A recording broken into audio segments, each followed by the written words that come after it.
ini ya. Nah ini alat yang masuk ke dalam trachea pasien. Jadi panjangnya kurang lebih berapa senti ini ya? 5 senti ya, 5 sentian kayaknya. Tapi ini tergantung usia ya. Biasanya kalau pada dewasa sebesar ini, tapi kalau untuk anak kecil biasanya lebih kecil lagi. Nah, tracheostomi ini dipasang tadi untuk menyambungkan udara dari luar menuju ke trachea, masuk ke paru-paru. Ya, teman-teman lihat di sini ada bentuk kayak kupu-kupu ya. Nah, bentuk kupu-kupu ini sebagai istilahnya untuk nyangkutin tali. Jadi ketika pasiennya terpasang, tali ini akan disangkutin di leher pasien agar tidak mudah terlepas. Ya, nah di sini di rumah sakit ada yang menggunakan kasak seperti ini. Ya, jadi nanti ini dimasukin ke lubang. Di sini kan ada lubang ya. Dimasukin dan ditali. Tapi ada juga yang langsung di perepet ya. Jadi perekat ketika di sini nanti tinggal ditempel gitu ya. Nah itu beda-beda kalau setiap rumah sakit jenis tracheostominya masih beda-beda. Cuman yang paling sering atau yang kita gunakan di sini ini kita pakai kasa. Jadi nanti ditali ya. Nah tracheostomi ini teman-teman bisa lihat di dalamnya itu ada selang kecil. Ini namanya inner canal. Ya, inner canal ini adalah sebagai selang yang ada di dalam tracheostomi, fungsinya untuk menyaring udara yang masuk ke dalam trachea. Ya, selain itu di sini juga akan mengurangi kondisi kotor di area selangnya. Jadi kalau yang mau dibersihin atau mau dicuci itu inner canalnya, bukan si selangnya. Ya, jadi yang dibersihkan itu nanti inner canalnya. Nah, ini nanti dipasang kayak kalau buat pembebasan jalan nafas itu orofaringel ya. Nanti teman-teman akan belajar itu. Ini tinggal dipasang. Nah, untuk tahu ini udah pas atau belum, teman-teman akan mendengarkan suara nanti dia akan ngunci ya masuk ke dalam. Nah terus satu lagi teman-teman lihat ada selang biru ya, ada selang biru ini fungsinya untuk mengisi udara balon di dalam tracheostomi. Fungsi balon ini adalah untuk menahan tracheostomi agar tidak lepas. Saya beri gambaran ini tracheostomi, ini trachea teman-teman nih misalnya amit-amit ya trachea pasien. Nah ini kan dimasukin, kalau ini nggak ada balonnya dia akan bisa lepas kapan aja. Tapi kalau balonnya sudah membesar dia akan tahan ya, jadi nggak akan bisa lepas ya, dia nyangkut di tracheanya. Nah cara untuk membesarkan balon ini kita melalui selang biru ini ya. Cara gedenya atau cara untuk membesarkan balonnya ini teman-teman bawa squidnya diisi udara dulu, terus dimasukin ke sini. Nah nanti ini akan membesar ya. Jadi, tapi ini kondisinya bocor ya. Kalau misalnya nggak bocor, ketika kita kasih udara ke selang biru ini dua-duanya akan ngembung. Ya, balon yang ada di sini dan yang birunya ini akan ngembung. Ya. Nah, untuk kita tahu kalau misalnya di dalamnya ini dia udah ngembung, kita lihat dari balon udara yang di luarnya. Kalau di luarnya ini kempes, berarti kita tahu bahwa di dalam juga kempes. Tapi kalau di sini ada udara, berarti kita tahu di dalam juga sudah terisi udara. Ya, itu yang harus teman-teman pahami. Jadi nanti saat perawatan teman-teman tahu fisiologis dari si tracheostomi ini fungsinya apa dan bentuknya seperti apa ya. Oke, ini saya pasang lagi ya.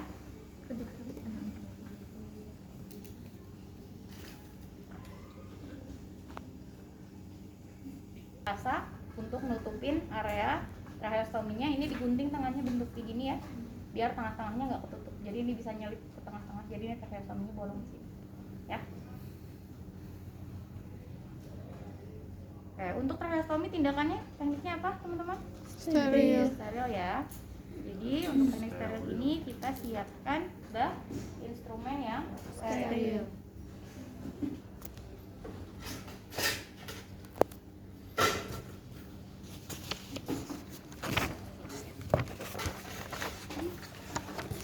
Kita lihat dulu alat-alatnya dulu ya.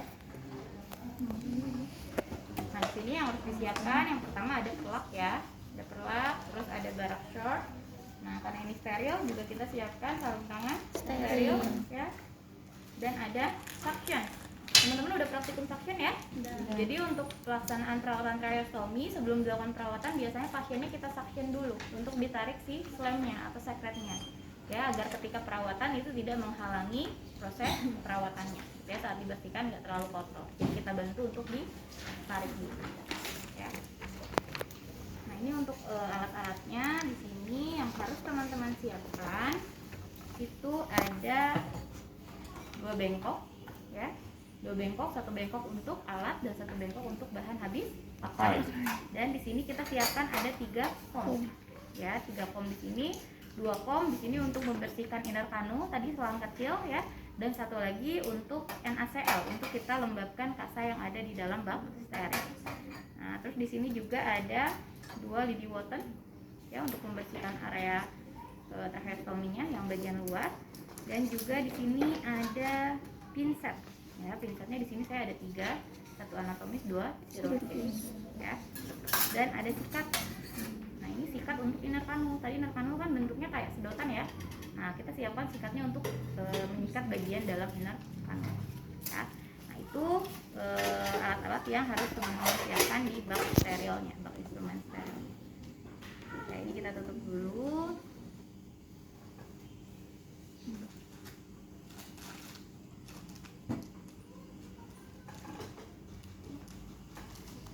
Bukti kulit untuk tadi ngisi balonnya, dan ada gunting untuk keperluan kalau misalnya teman-teman butuh motong kasak atau motong plester ya. Oke, kita langsung mulai aja ya. Ini saya siapkan dulu alat-alatnya tadi yang udah dilihat ke teman-teman. Tadi lupa saja di fotonya gitu. Itu untuk membersihkan ya kasa lembab, 1 kasa untuk kasa kering untuk mengeringkan, 2 kasa itu bikin kasa yang bentuknya seperti ini, yang digunting ya, yang digunting, sama 1 lagi itu 6 berarti ya, sorry, 1 lagi untuk penutup ya kasa lembab. Jadi total ada 6 kasa yang disiapkan. Nah,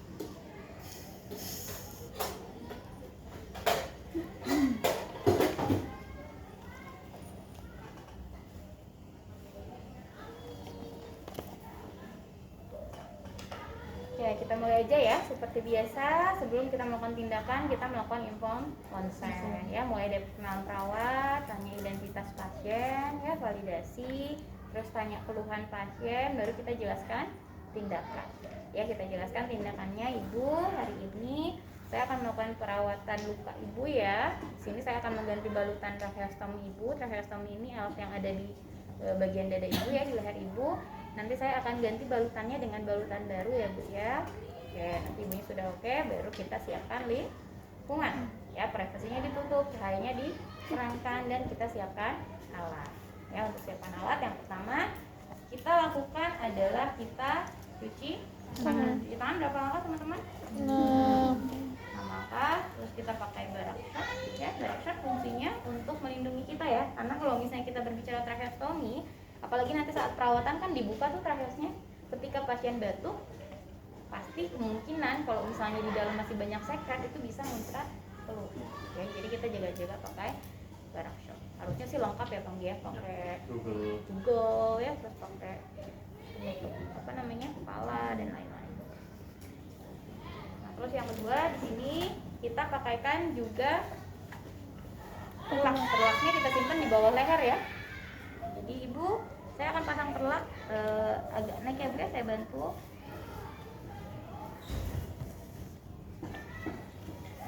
Sudah, baru kita menggunakan sarung tangan. Jadi pertama kita pakai sarung tangan bersih dulu untuk menyiapkan alat-alat yang dibutuhkan.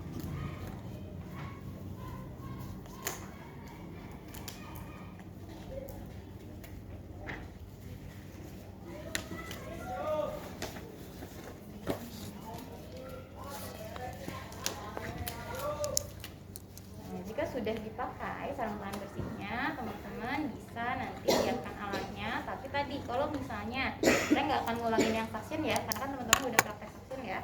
Jadi nanti kalau misalnya ternyata kira-kira pasiennya tuh ingin batuk, terus ngerasa bahwa nggak enak nih tenggorokannya, dan kita lihat kondisi sekretnya udah mulai banyak, berarti kita lakukan suctioning dulu sama pasien. Ya, suctioning, baru itu cuci tangan, ganti lagi sarung tangan yang baru untuk siapkan alat untuk perawatan tracheostomi. Ya. Nah, kalau misalnya sudah pakai sarung tangan bersih, di sini teman-teman siap untuk membuka bak sterilnya. Nah, kalau dulu kan sering pakai korentang, teman-teman tahu korentang? Nah, korentang itu udah nggak boleh digunakan di rumah sakit ya. Jadi teman-teman sekarang kalau misalnya mau ngambil barang di bak instrumen itu harus sekreatif mungkin gimana caranya biar si alat tadi bisa diambil dari luar. Ya. Nah, sekarang kita mulai untuk membuka instrumennya.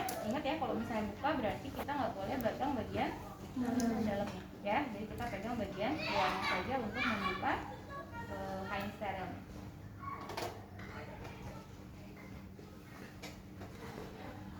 Nah, ingat ya, teman-teman nggak boleh ngambil alat tapi tanpa korentang ya. Jadi teman-teman harus ambil gimana caranya biar si alat itu bisa keluar dari bak instrumen. Caranya teman-teman bisa pakai kain bagian dalam yang sterilnya. Contohnya saya kan mengambil bengkok nih, jadi saya ambil bengkoknya baru saya keluarkan.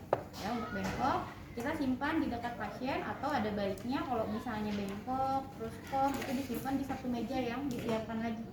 Ya, kalau di rumah sakit nanti misalnya ada meja yang nganggur gitu ya, itu bisa dipakai. Terus teman-teman bawa troli, ya, misalnya di rumah sakit. Nah, kita simpan di dekat pasien untuk bengkoknya. Bengkoknya ada dua ya. Untuk apa bengkoknya?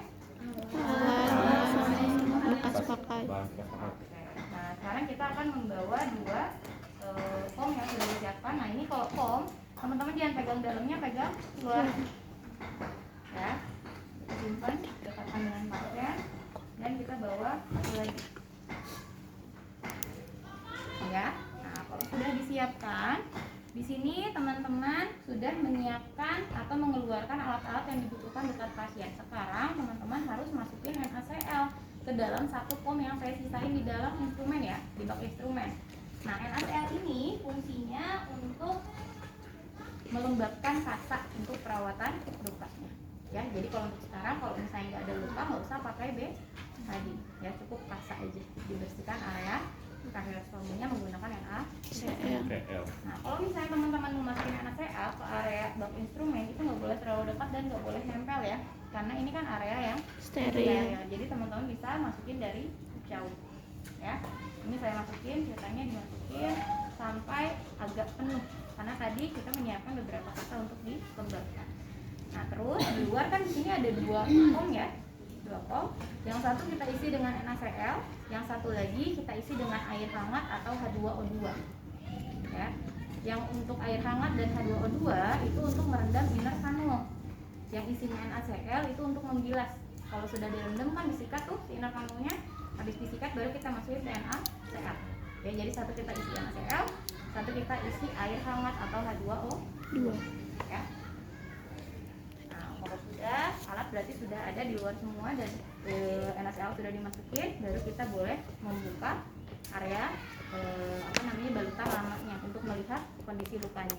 Ya, kenapa harus kita buka dulu? Ya, untuk kita menyesuaikan, nanti kita siapkan kasanya berapa ya kira-kira kalau melihat kondisi lukanya.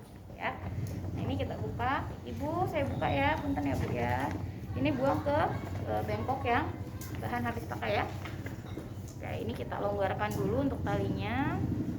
Oke, Ibu, saya buka punten ya Bu ya. Ada sakit nggak Bu? Enggak ya.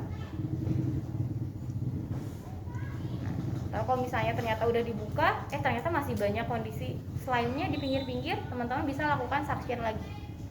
Ya, setelah dibuka. Ya, kalau tadi kan dari atas doang, ngebuka bagian atasnya doang. Kalau misalnya ternyata di sini udah berantakan, bisa suction untuk membersihkan area luarnya. Ya. Kalau sudah dibuka seperti ini, teman-teman lihat kondisi luka tracheostominya, apakah ada infeksi, ada kemerahan gitu ya, terus ada lecet atau enggak. Baru sekarang teman-teman buka area inner kanulnya. Inner kanulnya kita ambil dan kita masukin ke kom yang diisi air hangat ya. Untuk komnya ini harusnya agak besar ya, jadi kom yang bisa merendam inner kanul. Kalau ini terlalu kecil ya, jadi nggak semuanya kerendam, jadi harusnya yang agak sedikit besar ya, karena inner kanul sebetulnya nggak boleh dilipat ya. Nah, ini dimasukin ke sini. Nah, sekarang kan posisinya terbuka nih. Nah, sedangkan pada kondisi terbuka ini nggak boleh terbuka harusnya. Nah, kalau di rumah sakit itu biasanya kita sediakan, mana nggak ada ya, inner kanul cadangan. Ya, jadi selama ini rendam, nanti kita buka dari tempat steril inner kanul cadangan itu, kita masukin ke dalam ya sebagai inner kanul cadangan. Jadi selama perawatan ini tetap tertutup ya, paham ya? Oke, kalau sudah ini sambil direndam, ini sudah disiapkan, bengkok juga sudah oke, kita sudah lihat kondisi lukanya, baru kita siapkan kasa ya. Buka sarung tangan yang bersih.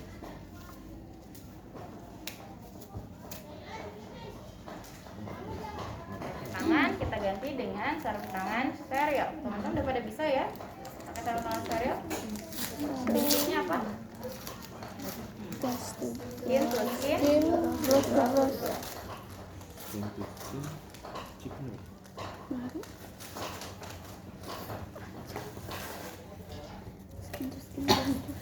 Gloss to gloss.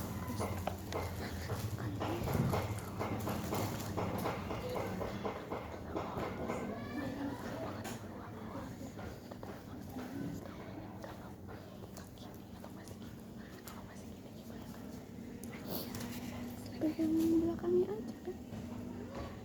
Di sini aja nah, biasa nih.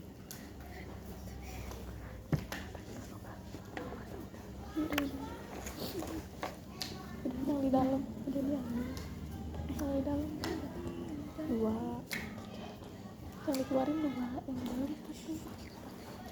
Nah, kalau sudah pakai sarung tangan yang steril, teman-teman tangannya nggak boleh main kemana-mana, ya. Jadi harus tetap di tempat yang terjangkau, nggak boleh terlalu jauh dari jangkauan, apalagi megang-megang barang ya. Nah, sekarang kita sudah mulai masuk ke area steril, ya. Di sini tadi ada foam yang sudah diisi NaCl. Fungsinya di sini untuk melembabkan kasa, ya. Nah, di sini tadi saya bilang saya bikin 3 kasa, ini dilembabkan 1, 2, 3 untuk melakukan perawatan ya. Terus 1 kasa ini saya lembabkan untuk nutupin nanti setelah beres. Nah, terus ada 1 di sini, kurang 1 kayaknya panggil. 1, 2, 3, 4, 5, 6. Oh 7, sorry ya, ada 7 kasa. Di sini 2 kasa nanti untuk penutup di bagian tracheostominya, dan 1 lagi itu untuk mengeringkan area yang sudah kita bersihkan ya. Ntar dulu saya ambil 1 kasa dulu ya. Ini sebenarnya nggak boleh ya, nggak boleh dipegang ya. Nah, di sini saya siapkan dulu 2 kasa yang saya gunting tengahnya.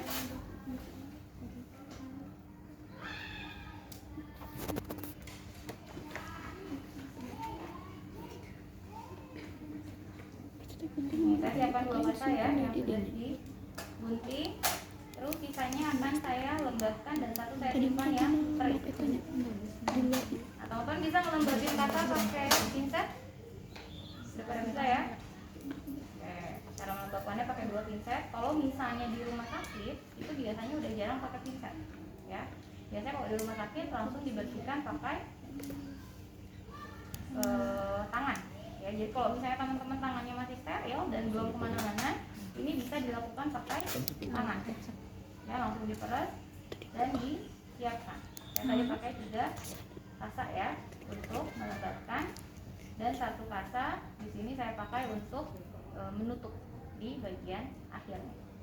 Nah, terus di sini juga ada lidi cotton. Di sini kita lembabkan, kita peras dan kita simpan, tapi di area ujung pakai instrumen kayak gini ya. Jadi ini sebetulnya untuk mengurangi resiko tadi kalau misalnya teman-teman udah on, jadi bisa langsung ambil, nggak usah masuk ke dalam bak steril ya.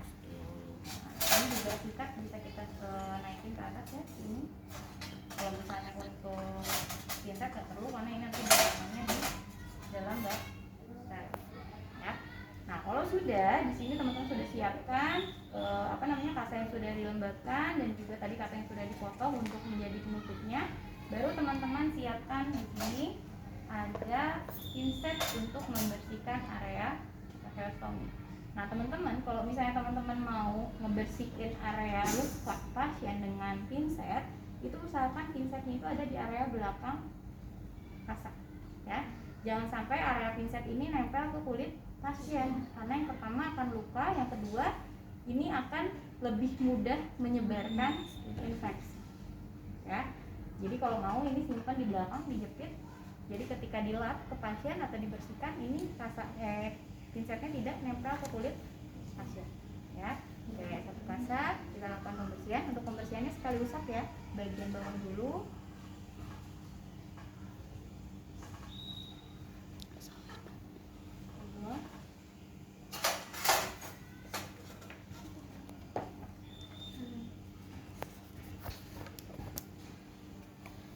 Terus bagian atasnya.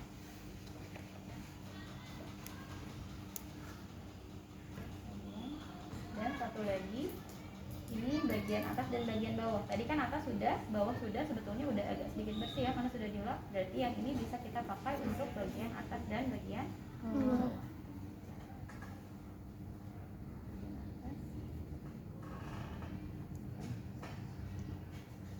Oke, itu sudah kita bersihkan, sedikit ditekan ya tadi, dikeluarkan si kotoran-kotoran atau ada pusnya. Nah sekarang di sini teman-teman tadi sudah saya siapkan kasa kering. Kasa kering ini fungsinya untuk mengeringkan ya bagian yang sudah kita bersihkan tadi. Nah untuk pengeringannya ini nggak perlu ditekan lagi, cukup sama teman-teman di-tap, tap ya. Bagian atas dan bagian bawahnya. Dibuang dan kita bisa langsung buang pinsetnya. Pinsetnya dibuang ke bengkok yang untuk alat ya. Dibuang, tangan nggak boleh nyentuh bengkok. Nah, tangan saya masih steril ya dua-duanya ya. Nah sekarang teman-teman kan udah membersihkan area tracheostominya, tadi sudah dilembabkan dan sudah dikeringkan. Sekarang tugas teman-teman adalah membersihkan area bagian tracheostominya ya, yang menggunakan lidi boton tadi ya. Ini udah dilembabkan. Untuk pembersihannya ini teman-teman nggak boleh terlalu dalam ya, cukup di bagian area selang putih ini. Yang di ujung kelihatan nggak? Kelihatan? Kalau nggak kelihatan ke sini yuk. Kalian ngapain di situ kalau nggak kelihatan, diam aja ya. Pindah ke sini. Dan memutar ya di area selang putihnya. Kalau sudah dibersihkan, dibuang ke area bengkok yang untuk bahan habis pakai ya. Setelah itu baru kita bersihkan area inner kanulnya. Ya, tadi saya bawa satu pinset dan saya bawa sikat. Ya. Nah, kita bawa inner kanulnya. Di sini kita sikat. Nah, kalau ini bukan pasangannya ya. Kalau untuk sikat inner kanul itu lebih lentur. Kalau ini sikat untuk sedotan ya, jadi agak keras. Jadi kalau yang inner kanul ini ketika dimasukin dia akan langsung lentur masuk ke dalam. Ya, jadi nembus ke bagian dalam. Terus lalu kita lakukan penyikatan di bagian dalam. Setelah di dalam sudah selesai, baru kita sikat bagian luarnya. Ya, bagian luar inner kanulnya. Kalau sudah dibersihkan, tadi kan saya bikin 2 kom ya. Kita masukin inner kanulnya untuk dibilas. Ya, untuk dibilas kita masukin ke kom yang isi NaCl. Nah, ini bisa kita buang ya. Kalau sudah direndam kan kita harus masang tuh. Nah untuk masangnya saya akan membuat tangan saya yang kanan ini on.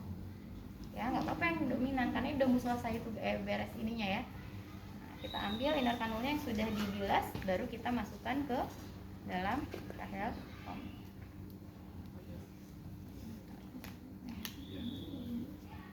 Oke, sudah terpasang. Berarti area luar sudah saya bersihkan, inner kanul sudah saya bersihkan. Sekarang tugas kita untuk menutup bagian inner kanulnya ya, atau inner kanulnya bagian tracheostomi. Nah, di sini saya masih ada satu pinset. Saya simpan di sini, Ibu punten ya. Nah, tangan saya yang udah on, ini bisa membantu untuk mengangkat si tali kupu-kupunya untuk masukin kasarnya.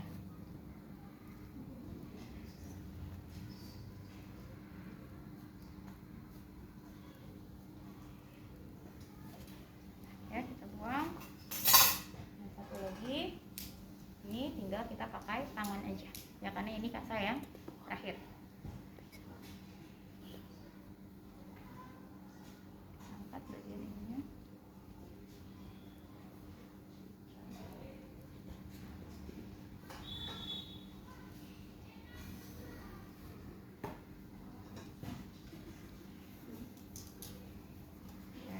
Sudah, tinggal kita tutup. Ingat ya, tadi saya sudah siapkan kasa juga di sini yang sudah dilembabkan. Ya. Nah, untuk kasa lembab penutupnya itu sebetulnya nggak boleh setebal ini, cukup 1 lapis aja ya. Karena kalau misalnya tebal, ada yang tahu kenapa? Pasiennya nggak bisa nafas ya, ibarat teman-teman nutup hidung pasien ya. Jadi cukup yang tipis aja, tapi harus lembab. Kenapa harus lembab? Karena kita menyesuaikan fisiologis di hidung. Kalau teman-teman nafas lewat hidung, udara yang masuk ke paru-paru itu lembab karena ada silia tadi ya, ada bulu-bulu silia di hidung teman-teman yang melembabkan udara. Maka tadi kalau trachea kan nggak ada pelembabnya tuh ya, nggak ada silianya, maka kita buat kasa di depannya itu lembab sehingga udara yang masuk itu adalah udara yang lembab ya. Nah, kita tutup. Untuk menutup ini nggak harus terus-terusan ditutup, pasiennya boleh membuka kapan aja, tapi tetap kita minta pasiennya untuk nggak terbuka terus ya, ada waktunya untuk ditutup biar si udaranya bisa lembab, nggak kering terus ya. Nah, terus setelah selesai baru kita lihat lagi balonnya ya. Balonnya di sini udah kempes atau masih ngembung. Kalau di rumah sakit itu ada alatnya untuk mengukur tekanan udaranya ya. Jadi kalau misalnya udah kempes berarti kita isi lagi dengan spuit ya, dengan udara. Masukin baru kita tutup. Nah, tindakannya sudah selesai. Di sini jangan lupa tadi kelewat nih, teman-teman mengencangkan lagi tali tracheostominya ya. Ini kita kencangkan untuk tali tracheostominya. Ini harusnya nggak sampai lepas, cuman ini kayaknya kependekan ya. Nah, ini tinggal ditali lagi ke belakang.